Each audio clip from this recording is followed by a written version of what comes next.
Hello and welcome everyone to the daily news analysis of 23rd of October 2023। तो आज के important article जितने सारे हिंदू न्यूज पेपर से हैं चलिए वन बाय वन देख लेते हैं। पहला जो है Israel pound Gaza as a humanitarian crisis unfold in hospitals. Then Canada's action are in violation of Vienna Convention says Jaishankar। Then there is now extremely severe cyclone over the Arabian Sea. Yellow alert issued for 8 districts in Kerala. Then sensitive ecosystem in Cauvery's birthplace cries for attention amid deficit rainfall. Then the ascent begins, restoring the ecological health of Himalayas. Have earnings grown post-pandemic? Then to curb evasion, European Union report calls for 2% global wealth tax on billionaires. Two experiments conducted by ISRO paved way for Gaganyaan test missions. Manila, Beijing trade blame over collision in disputed sea. How bad genome provide insights into the immunity and cancer.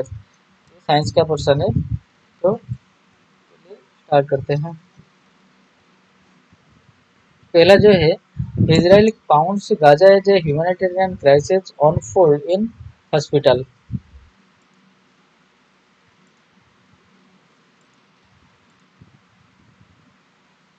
A 17-truck aid convoy entered Gaza from Egypt on Sunday as an Israeli weapon warplanes struck targets across the Palestinian enclave overnight and into Sunday, and two airports in Syria and a mosque in the occupied West Bank allegedly used by militants, triggering fears of an escalation of conflict.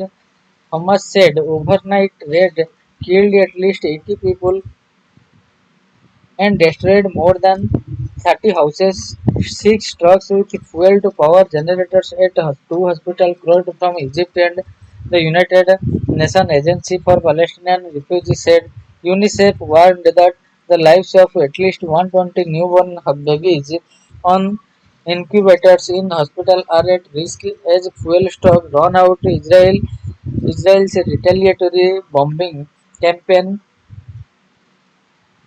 has killed more than 4,600 Palestinians, mainly civilians, according to the Hamas-run health ministry. More than 1,750 children have already been killed by Israeli strikes launched against the Gaza Strip in retaliation for the October 7 Hamas attack.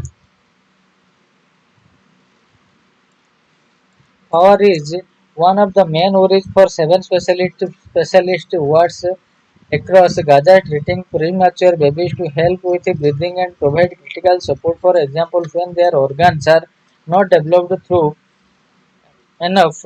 Sunday's aid delivery through the Rafah crossing was the second such operation in 2 days after 20 trucks arrived on Saturday.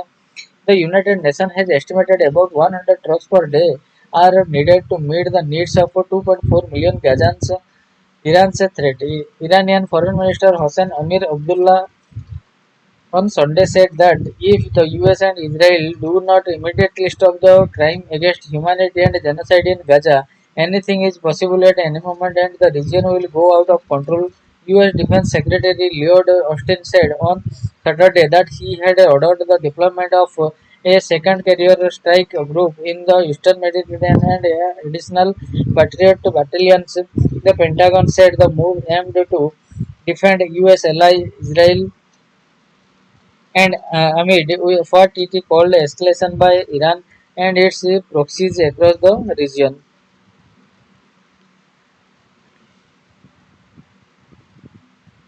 Next, Canada's action were in violation of Vienna Convention, says S. Jaishankar. Canada's inability to provide safety and security to Indian diplomats challenges the most fundamental aspect of Vienna Convention on Diplomatic Relations. External Affairs Minister S. Jaishankar said on Sunday. Mr. Jaishankar's remarks at an event here came 2 days after the Canada withdrew 41 of its diplomats from India and paused work in the service and its consulate in Mumbai, Bengaluru, and Chandigarh, affecting Canadian visa facility for Indians. In the context of withdrawal Canadian diplomats from India, Canada Foreign Minister Melanie Jolie has accused New Delhi of violating the Vienna Convention, a unilateral revocation of diplomatic privileges and immunities is contrary to international law, including the Vienna Convention on Diplomatic Relations. She said on October 19, her remarks were followed up by the Canadian Prime Minister Justin Trudeau, who accused India of violating a very basic principle of diplomacy. Indian mission in Canada stopped issuing visas in September, but Mr. Jaishankar said that India would like to resume visa service if the working condition for the Indian diplomats improved in Canada. My hope, my expectation is that the situation would improve in the sense that our people would have greater confidence in being able to do their basic duty as diplomats, because ensuring safety and security of diplomats is the most fundamental aspect of the Vienna Convention, the minister said. And right now, that is what has in many ways been challenged in Canada, that our people are not safe, our diplomats are not safe. Mr. Jaishankar said, if we see progress there, I would like very much to resume the issue of visas. He added he was speaking at the Kautilya Economy Conclave here. An informed source told the Hindu that the India was reviewing the security situation that led to the suspension of visa services. Canada's position drew support from the US and the UK. A statement from the UK's Foreign Commonwealth and Development Office on Friday said that India's move impacted the principle of Vienna Convention, while the US State Department said that the resolution of differences between the countries requires diplomats on the ground in India. The next day, there is now there is now extremely severe cyclone over the Arabian Sea. Yellow alert issued for 8 districts in Kerala.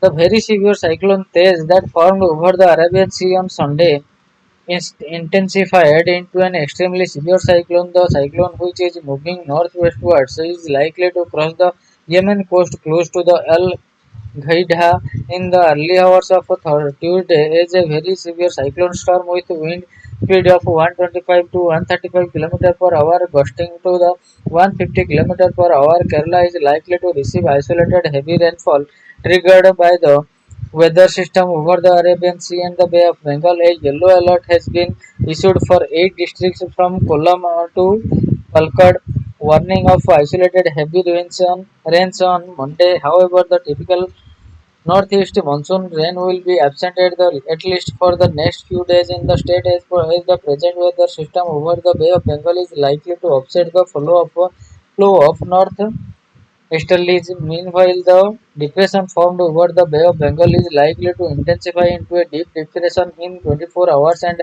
subsequently a cyclone storm by Tuesday, according to a weather bulletin issued by the India Meteorological Department. IMD on Sunday. The IMD is monitoring the situation. It is likely to move towards the Andhra coast during the next 12 hours and then recurve and move northeastwards towards Bangladesh and adjoining West Bengal coast during the subsequent 3 days. Fishermen are advised not to venture into the southwest and west central Arabian Sea till Wednesday, as gale wind speed is likely to reach up to 150 to 160 km per hour, gusting to 175 km in the west central Arabian Sea on Monday. The next, a sensitive ecosystem in Cauvery's birthplace cries for attention amid a deficit rainfall. The building storage in the Karnataka's Cauvery Basin reservoir, owing to drought prevailing in the state, has caused concern in the downstream areas. Besides typically escalating the legal tussle over the state sharing over the river water, but the plight of the sensitive ecosystem of sorry, Kudagu, which is the main catchment area as well as place of origin of the river, is yet to get due attention. This tiny hilly district located in the pristine Western Ghat region should be received good rains if the Kishan Gangaraj Sagar reservoir located in the downstream has to get adequate inflow to take care of irrigation requirement of farmers in command areas and drinking water needs of towns and cities in the basin, including Bengaluru. Also, the state's experience has shown that the interstate sharing of Cauvery water does not get complicated when there are good rains in Kodagu rainfall patterns. This year, Kodagu district has reported a cumulative rainfall deficit of 42% during southwest monsoon that ended on September 30 as against the state's average deficit of 25%. In fact, the deficit was as high as 80% in June and 82% in August in this district. The deficit would not just impact the ecosystem of the district but the flow of river in the entire Cauvery basin that transcend state boundaries. While legal experts are worried about building storage in KRS, naturalist well versed with the Kodagu, which they say is a micro reservoir system that sustains the ecosystem of the Kodagu and the Cauvery River. We have an age-old practice of cultivating paddy in valley with the help of rainwater. These paddy fields act like small ponds as we impound rainwater in them for 3 to 4 months. These paddy fields will feed streams and rivulets, which in turn strengthen tributaries of Cauvery. But the cause of concern now is that cultivation of paddy has reduced by nearly 50%, says C.G. Kusalappa, scientist and retired dean of College of Forestry in Punampet, who has studied the ecosystem in of Kodagu for over 35 years. According to him, farmers are shunning paddy mainly because it is not remunerative. The high labor cost and man-animal conflict near the Nagara Hole National Park are also forcing them to shun paddy cultivation. Another major reason for shunning the paddy cultivation is rapid commercialization, which is making farmers to either sell off or take up construction activities on paddy fields, which are more suited for construction than the slopes. He observes, expressing concerns the shunning paddy cultivations is affecting particularly in summer flow of the Cauvery River as well as the Kodagu ecosystem. She suggested that the government revive rain-fed paddy cultivation by providing an incentive of 10,000 rupees an acre. The government NGOs and corporates should join hands in this endeavor. He suggests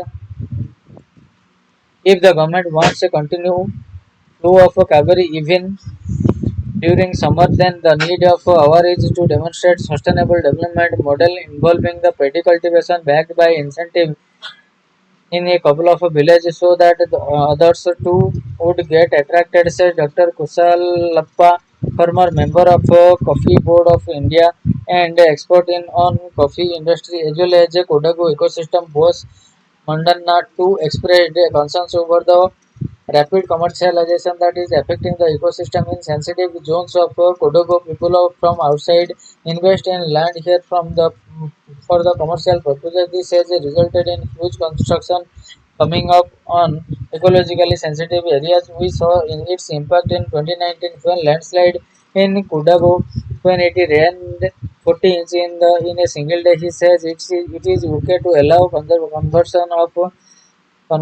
agricultural land for construction for residential purposes, but conversion of agricultural land for large construction like big resorts should not be allowed.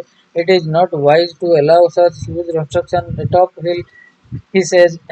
Kodagu Unite President of Karnataka Rajya Sabha Raita Sangha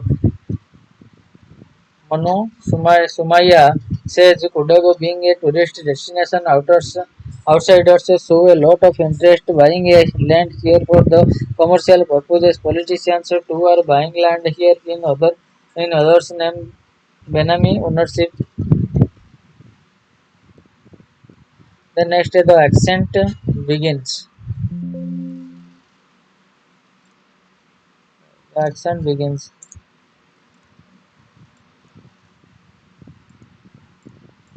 At 10 a.m. on October 21, the Indian Space Research Organization ISRO commenced the first uncrewed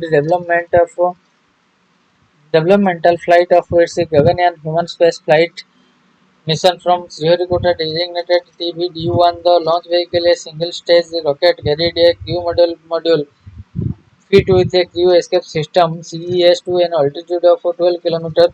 There, the CES detached itself with the crew module from the rocket and climbed up to 17 km in response to a command. The CES separated from the crew module, leaving the module to reorient itself before dropping over the Bay of Bengal. Its descent was slowed first by drag parachutes and then by the main parachutes. Finally, the module splashed into the Bay of a short distance from Sriharikota, where the Indian Navy hauled it over. The CES also splashed down further downrange. The flight tested the CES ability to protect crew in case of a rocket.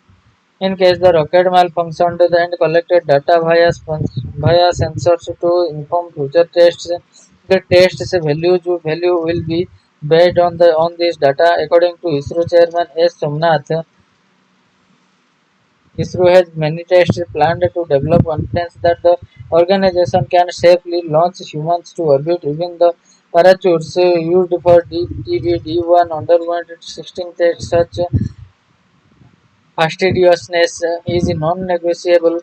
TB-D1 was supposed to have been conducted at 8 a.m. when the unfavorable weather pulled it into 8:45 a.m. Then, however, the automatic launch sequence held back the launch with a few second on the clock. So, MS Ramanathan subsequently announced that the TB-D1 would be postponed, but ISRO personnel were able to quickly identify and resolve the problem, and the launch was rescheduled for 10 a.m. These checks and balances are expensive, but are in place to prevent greater cost later. Plans for the program were first ready in 2009 at an estimated 12,400 crore rupees. The Union Cabinet granted its approval in December 2018 at 9,023 crore, assuming first flight by 2022. But the COVID-19 pandemic and other commitments have caused delays such that the earliest the flight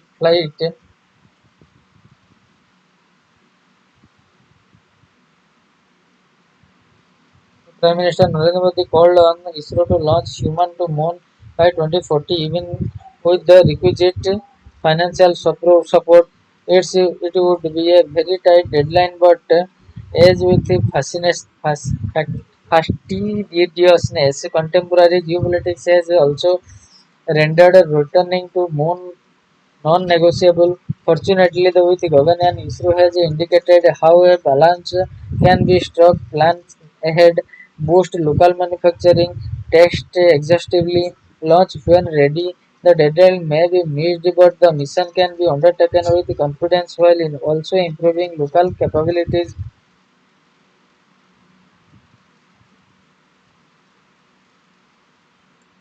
and restoring the ecological health of Himalayas.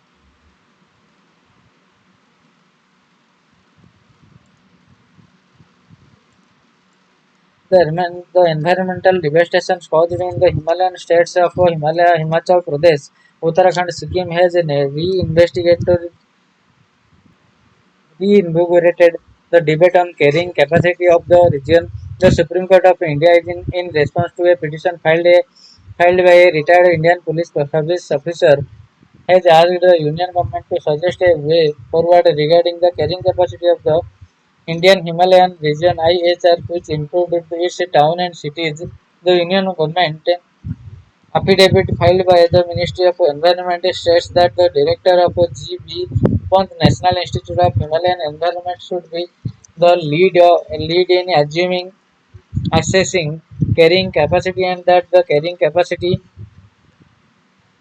of all 13 Himalayan states and union territories should be determined. The affidavit adds that there can be a technical support group comprising nominees of the National Institute of Disaster Management, Bhopal, National Institute of Hydrology, Roorkee, Indian Institute of Remote Sensing, Dehradun, National Environmental Engineering Research Institute, Nagpur, Wadia Institute of Himalayan Geology, Dehradun Indian Council of Forest Research and Education, Dehradun Wildlife Institute of India, Dehradun, and School of Planning and Architecture. The affidavit further suggests that representative of state disaster management authorities, the Geological Survey of India, Survey of India and member secretaries or nominees of the Central Pollution Control Board and Central Groundwater Board should also be its its members. The government has requested the court to direct the Himalayan state and UTs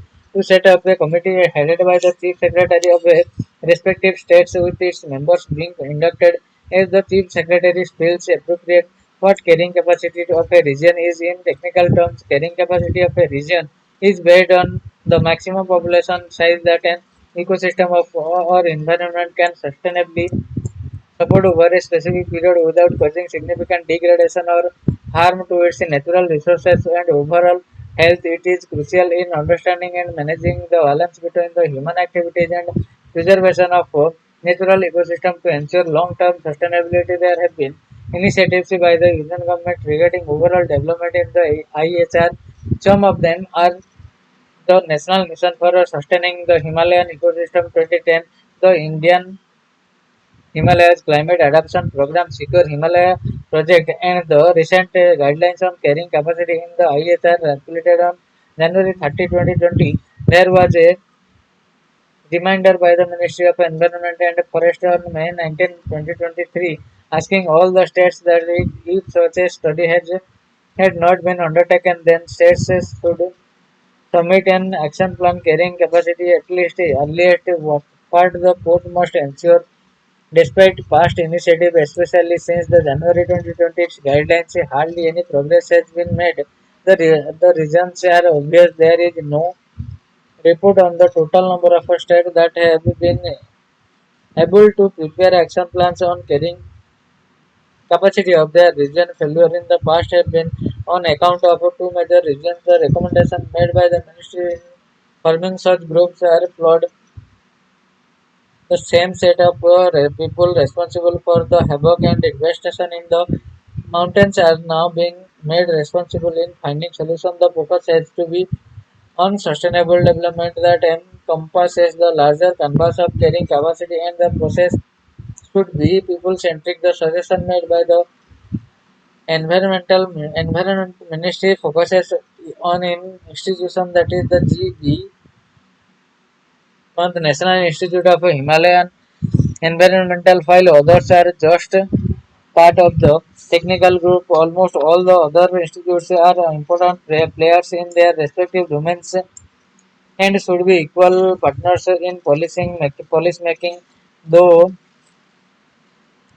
though the suggestion of the including the entire IHR is relevant and also desired, just measuring the carrying capacity of towns and cities is pointless. They take, for example, the road network in the Himalayan states that has spontaneously created settlements. Hence, the entire region should be the focus of the top four. The emphasis should be on the sustainable population of the Himalayan states, and the focus of the current inquiry, which in the offing should be carrying capacity for the sustainable population for the different Himalayan states. There is a wider and longer term need for accessing the overall sustainable capacity of the environment of the whole state, which include all biological species, food, habitat, water, including ecology and agriculture. The expert committee should be asked to focus on the social aspect or population sustainability of the respective states, given the importance of the resident population in the IHR living in the towns and villages. In the expert committee should not become a bureaucratic or technical group. Such a committee, at least a third, should include adequate citizen representation from panchayat and other urban local bodies. In order to evaluate the social dimension of the sustainability, it is necessary for the expert committee to direct each panchayat samiti and municipality to present its recommendation by responding to the population sustainability criteria, which is well established and should be circulated immediately to each local government center. One must not forget that it is the forewarning of concerned people on the issue of the construction of hydropower projects and even four-lane highway project in the ISR that has been brushed aside Particularly in the case of Sikkim, the results are before us engage with the people and build sustainable solution.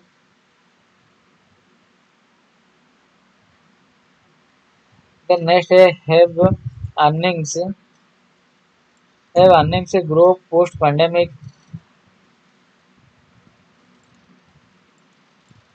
Recent data from the periodic labor force survey of 2022-23 reveals a strengthening of the labor market with unemployment rates falling and labor force participation rates rising. Rural women's LFPRs for those aged 15 and above rose from the 19.7% in 2018-19 to 41.5% in 2022-23, a significant jump for a cohort that had long been on the margin of the labor market. These results were taken as example of a robust post-pandemic recovery for the Indian economy. Yet there are notes of caution. Much of the new employment generated for the women has been in self-employment. There has been a rise in the proportion of women working as unpaid family helpers, with the share of rural working women in this form of employment rising from the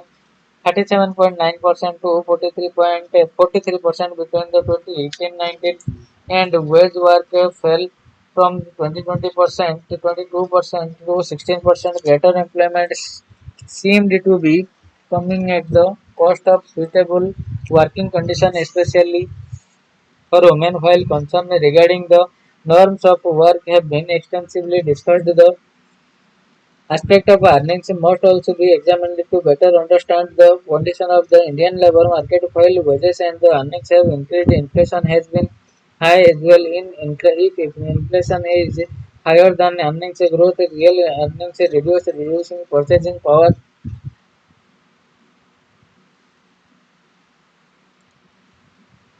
The status of earning will examine the real earnings of the workforce between the quarters of the April-June 2019 and April-June 2023, covering the period before the onset of the pandemic and the least period for when the data is available. The PLFS collects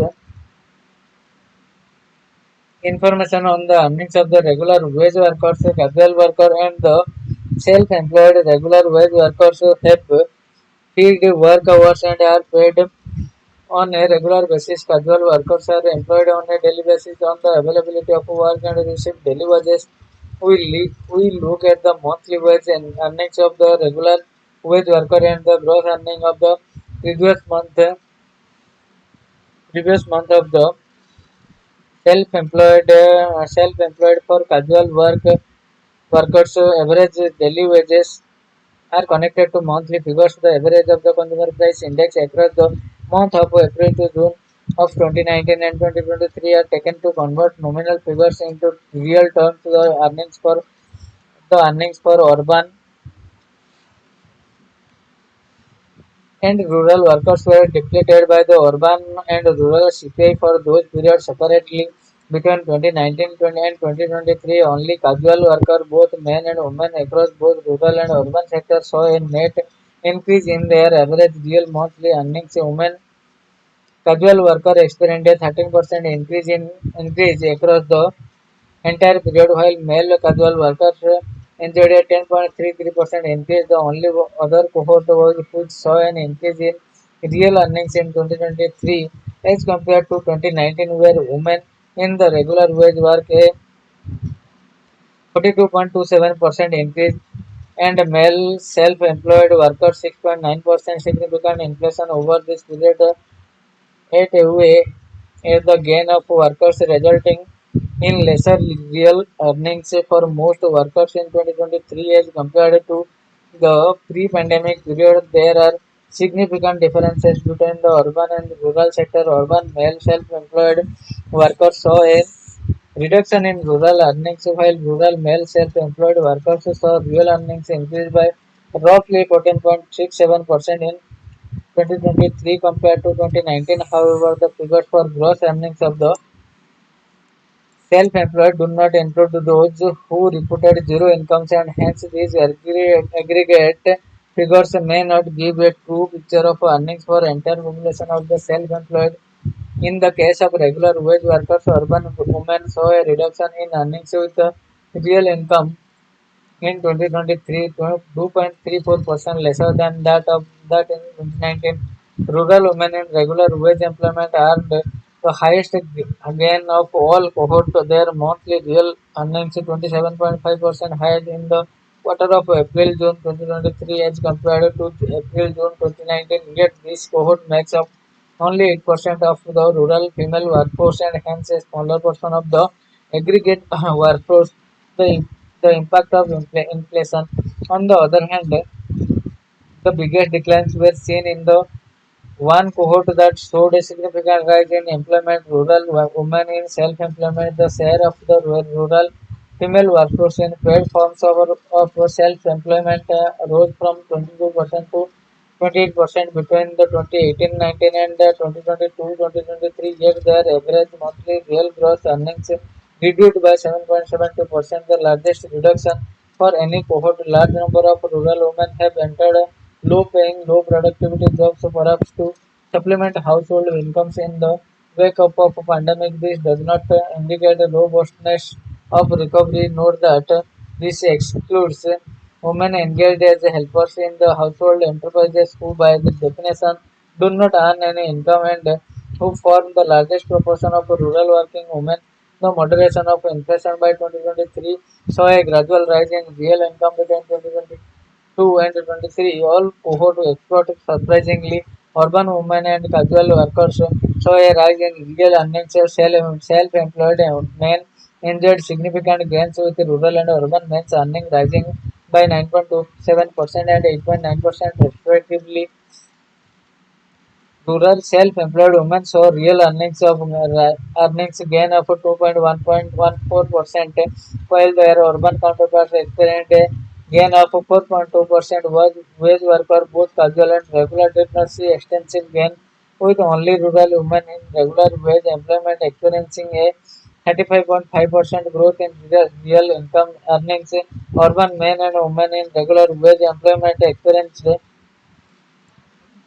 gains of 1.42% and 2.66% respectively. Conclusion: while it is too soon to tell whether these gains indicate the beginning of a sustained recovery, the fact that every cohort bearing rural casual women workers saw an increase in real earnings marks a distinct break from earlier periods. However, there is another problem. Real GDP growth between 2022-23 was measured at around 7.2% only. The cohort experienced earnings growth faster than this. Urban and rural male self-employed and rural women in regular wage employment, the latter forming a minuscule portion of the aggregate workforce. Wage workers as a whole have seen real earnings grow slower than output, indicating a reduction in the share of wages. Even though growth remains healthy, this serves as further evidence of the possibility of India experiencing a case-like recovery in the wake of a pandemic. Rahul Menon is Associate Professor, Jindal School of Government and Public Policy, UP Jindal Global University.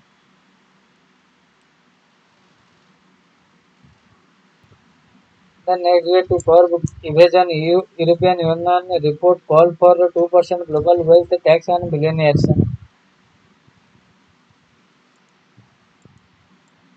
pointing out that the tax evasion is enabling billionaires to enjoy effective tax rates equivalent to 0% to 0.5% of their wealth. The European Union Tax Observatory in its Global Tax Evasion Report 2024 has called for a global minimum tax on billionaires equal to 2% of their wealth. This would both address evasion and generate nearly to 250 billion from less than 300 individuals. The report stated the report justified the proposal by noting that while the number of the taxpayers affected by it would be minuscule, the tax rate for them 2% would still be very modest given that the wealth of billionaires has grown at 7% a year. annually on average since 1995 net of inflation assessing the impact of international efforts made so far for to curb tax evasion. The report highlighted the success of one measure, the automatic exchange of bank information in reducing offshore tax evasion by a factor of 3 over the past years. The report observed that before this measure came into effect, household owned the equivalent 10% of world GDP in financial wealth in tax haven. Globally, the bulk of which was undeclared to tax authorities and belonged to high net worth individuals, two regions, but today there is still the equivalent of 10% of the world GDP of in offshore household financial wealth, but only 25% of it evades taxation. This reduction in non-compliance is a major success that shows that rapid progress can be made again against tax evasion if there is a political will to do so. The report stated, despite this progress, offshore tax evasion continues, and the report identifies two reasons for it. First, it is still possible to own financial asset that escape being reported on because not all offshore financial institutions comply with the requirement of the automatic exchange of bank information for fear of losing their customers. This while facing no real threat or penalty from foreign tax authorities for non-compliance. Second, wealthy individuals who used to hide financial assets in offshore banks have started shifting their holdings to asset classes not covered under this agreement, especially real estate. The report therefore calls for expanding the range of assets brought under the system of automatic exchange of information. Several loopholes. The other major, the other major measure, the global minimum tax of 15% of MNCs adopted in 2012 by 140 countries and territories has been a disappointment. While it was expected to increase global tax revenues by 10%, a growing list of loopholes has reduced the expected revenues by a factor of 2. The report red flagged the trend of greenwashing of the global maximum minimum tax wherein MNC can use its green tax credits for low carbon transition to reduce their tax rates way below the minimum of 15%. USA green energy tax credit will amount to the equivalent of about 15% of US corporate tax, the report noted. The report also flags emerging forms of aggressive tax competition that are severely affecting the government revenues if notes with a concern the rise of a preferential tax regime targeting wealthy foreign individuals, their number having grown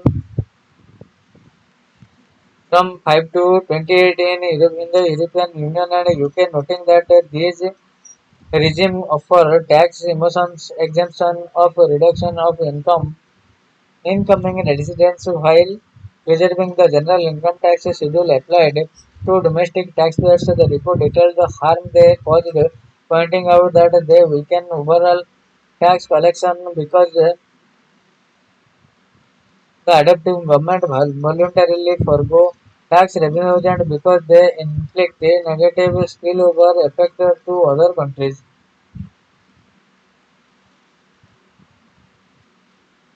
The next year, two experiments conducted by ISRO paved the way for Gaganyaan test missions.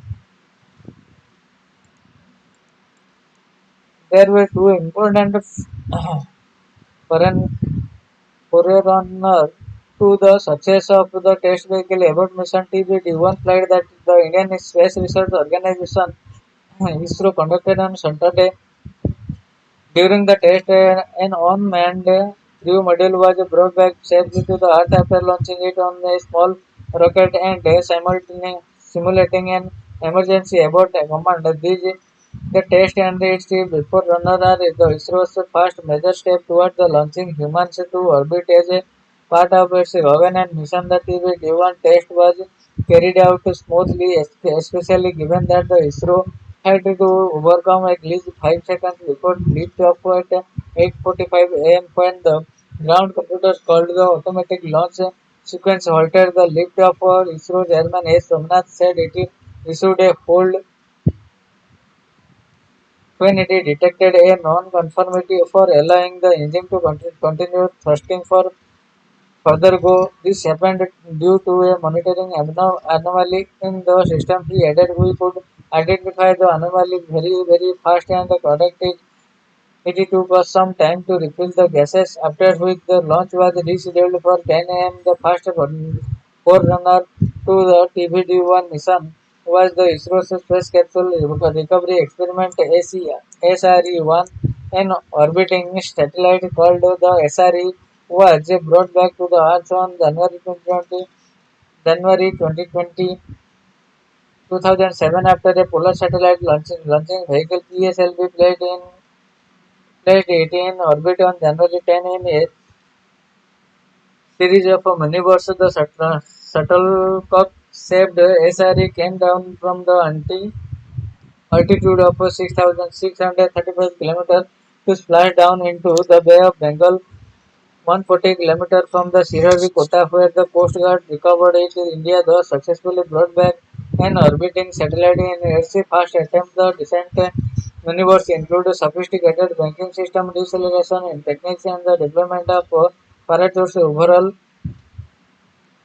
the SRS-1 mission showcased the ISRO's mastery of the re-entry technology. B. N. Suresh, former director of Vikram Sarabhai Space Center, Tumba, said the satellite looked as fresh as it was when we gave it for integration with the PSLV for the launch. After it survived its ferry re-entry, the SRE-1 was India's first big step towards sending an Indian astronaut into space and bringing them back safely. Former ISRO chairman G. Madhavan Nair had said this is an humble step towards sending an Indian into space. B.R. Guru Prasad, a former ISRO official and a science writer, had said then noting symbolizes the ascent of the in India in science and technology as the return of SRE-1 second forerunner to TBD-1 mission happened on December 18, 2014 when the launch vehicle Mark 3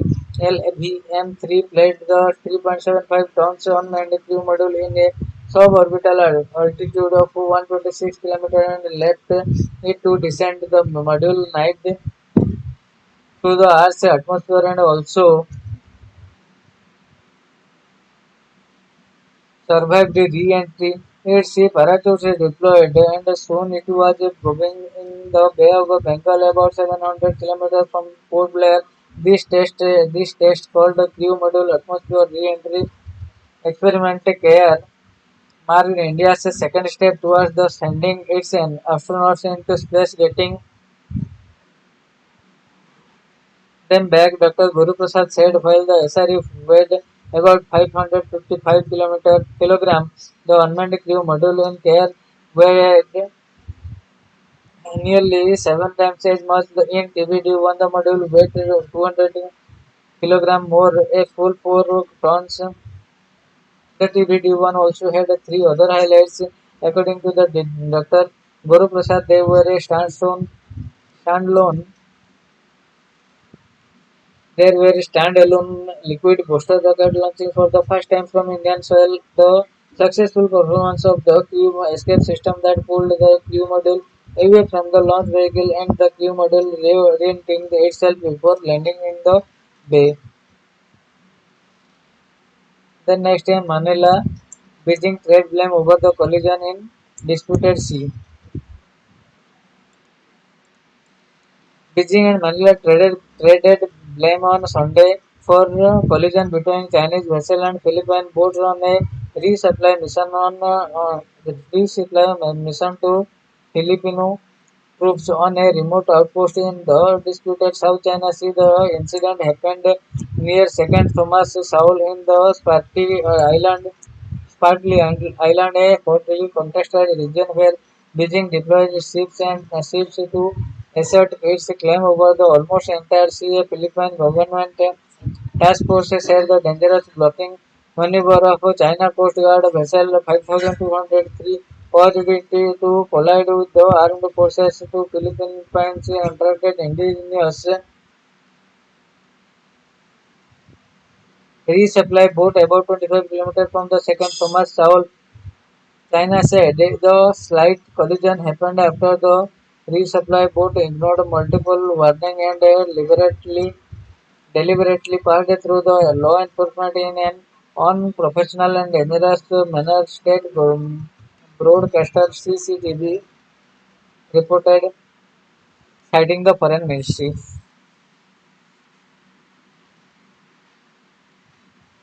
Then Chinese militia vessel. In another incident, a Philippine Coast Guard vessel escorting the routine resupply mission was bombed by what the Philippine Task Force described as a Chinese maritime militia vessel. China, however, accused the Philippine boat of deliberately stirring up trouble by reserving in a premeditated manner into a Chinese fishing vessel. Video released by the Philippine military showed the bow to the Chinese Coast Guard ship and the stern of a smaller resupply vessel briefly touching. The Philippine vessel continues on its course. No one on either Philippine vessel was injured, but the supply boat involved in the collision was damaged. The National Security Council said in a statement, citing the Coast Guard, a second resupply boat was able to research the grounded BRP Sierra and successfully resupply our troop and personnel stationed there,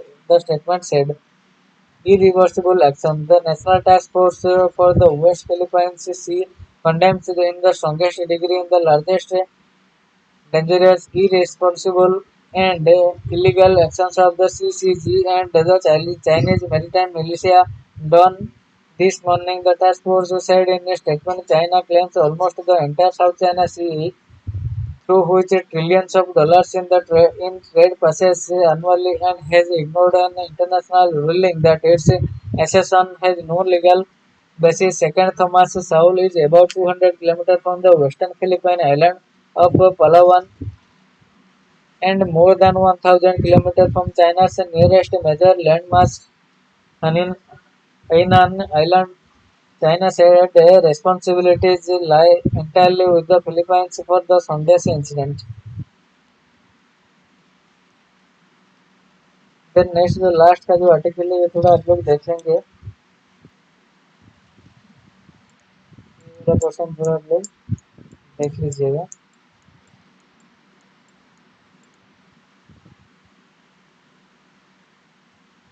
So friends, this is all for today and we will meet from tomorrow onwards.